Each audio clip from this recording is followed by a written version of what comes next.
You're not undisciplined, you're just not thinking big enough. In fact, it's been proven that you have a higher probability of achieving an aspirational goal than you have of a more moderate goal which feels doable but not inspiring. Because you will show up differently, explore new ideas, and stay longer with a vision that actually feels worth pursuing. In this episode, we will break down this concept, set you a worthy goal, and finally put you on the path of making your wildest dreams come true.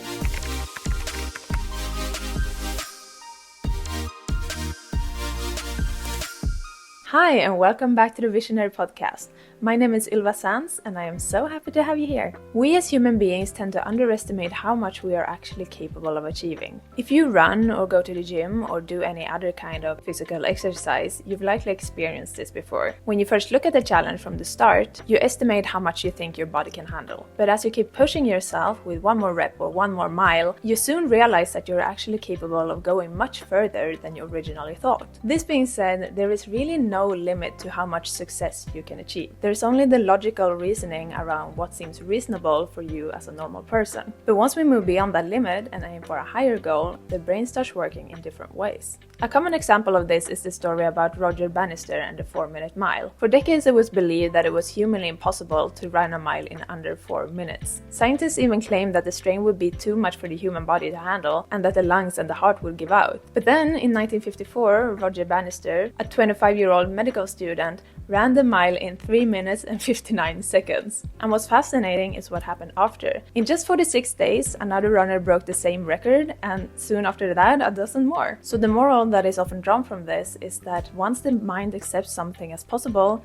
the body will follow. So here's the thing, when we set small goals for ourselves, we imply that the big goal, the finish line, is so far away that we have to spend a lot of time in the in-between before we actually take action to move towards that ultimate desired outcome. But if we aim for the main goal right away, we'll automatically take care of the small hurdles that come up without paying too much attention to them. So instead of preparing too much for the next step, we take care of things as they come up and keep our eyes on the prize. This ensures that you don't overthink the in-between or spend too much time on unnecessary things, but instead keep the momentum going and thereby also the work motivation. We want to lay the groundwork first and then we can perfect it. And when you aim for a big goal, you suddenly start comparing yourself to the best in your industry and not the people who are in the process, aka the people you don't want to be like. You're honing your skills to match those of the experts while simultaneously taking on the identity of someone who's already made it. First of all, this concept eliminates the illusion of the process. By believing that the process can be quick, it gets to be quick. You see, when you wait to do things until the perfect time, which does not exist by the way, you are literally losing resources. You postpone the moment when you start making revenue, which literally makes you lose money. You risk missing out on the market demand or the opportunities that you see right now, and most of all, you're killing your motivation, allowing for doubts to creep in, which will halt you most of all. So the next time you're hesitating to make the next move, ask yourself, will this decision come out any better if I wait to do it? Because most likely it's just your brain trying to pace you because it feels uncomfortable. But we want to act fast so that we can fail fast, learn fast, and progress fast. This concept is often referred to as the 10x rule, coined by Cardone. The main principle is to set a goal that is 10 times the size of what you actually deem realistic and take 10 times the action of what you think you'll need to get there. Because here's the thing, if you fall short on a supersized goal, you'll still have made a lot of progress. Think about it. Which goal would you rather get halfway to? Making 5k a month or making 50k a month? This is a concept that is often used to train elite athletes. The athlete trains to become number 1, but even if they end up as number 3, they'll still beat like 99% of the competition. And this is applicable to business, personal life, or anything else. And just like the goal setting, the supersized action plan is equally important, as it will allow you to power through the setbacks that you will inevitably face, because you were prepared to work hard in the first place. This means that you are aiming high while also being prepared for the worst. And if it turns out that there weren't any setbacks or you didn't actually have to work as hard as you expected, that's even better, and you will be even more encouraged to keep pursuing your goal. Because here's the thing, no matter what action you take, it will still require the same amount of energy. You'll always be doing something, whether that is working a job that you don't actually like, distracting yourself with other tasks, or actually taking massive action towards your goals. You'll be using energy anyway, so you might as well do the action that aligns with your goals. I love how one of my best friends put this. She's right now preparing to do a PhD, which is, by the way, so cool. And people were doubting her, saying that it'll be a lot of hard work and really difficult. But she just said that, well, work will be hard either way, so I might as well go for the option that I actually want. Either I stay a teacher and work in classrooms, which is tough and doesn't pay that well, or I hustle, study hard, and get to be a doctor, which is cool as heck. And I love that for her, not just because I know she's so strong and she will make it, but that she chose her heart and believed in herself enough to go after it, despite of what people around her were saying. Now, let's make this practical. Think of something that you really want, something that makes your stomach flip a little when you think about it. Now, take that goal and multiply it by 10.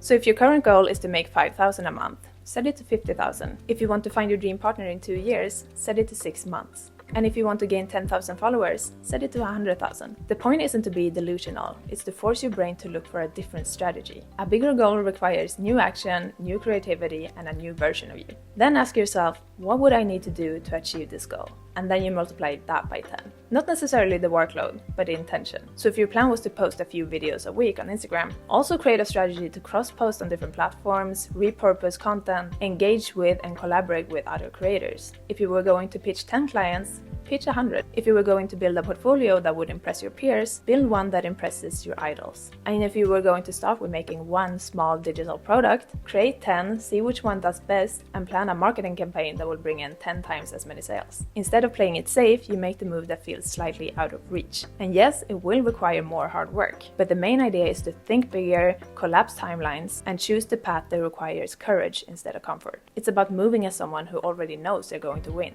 No looking back. And remember that any day is the day you can completely shift timelines. When you suddenly start building the business that will change your life, or becomes the person that goes to the gym and takes care of their body. Your job is not to figure out exactly how yet. Your job is to decide that it's happening. Because once you do, your brain will start working backwards to make it all make sense. So while taking action, we'll use fear as our compass. Because if you feel comfortable with what you're currently doing, it is most likely not yielding many results. Because what we are comfortable with is what we do regularly, and that is what keeps bringing the same things into our lives. That is why what we fear is what we should be doing. Because that is what we have not done before, and also what will bring us new results. That being said, fear is a super useful competitive tool that is completely free and almost never utilized, because it is uncomfortable. So do what you fear, not what you love. The philosophy of this: don't compete, dominate. By approaching your goals this aggressively, you won't even have time to compare yourself to others or doubt yourself. You will be so locked in, stacking fuel and chasing results, that your progress will be completely unstoppable and your success inevitable. A lot of people think of their goals in the wrong way. They think, what do I have to do in order not to fail? Whereas they should really be asking themselves, what do I have to do to make failure impossible? So that brings us to the end of the episode, and let us summarize. Massive goals create a big picture mindset and encourages more creativity and more motivation than realistic ones. You can achieve more than you believe, and all limits to success are in your mind. Don't wait for the perfect time. Act fast, fail fast, learn fast. Apply the 10x rule. Think 10 times bigger and act with 10 times the intention. Use fear as your compass. Discomfort means growth. And don't compete, dominate.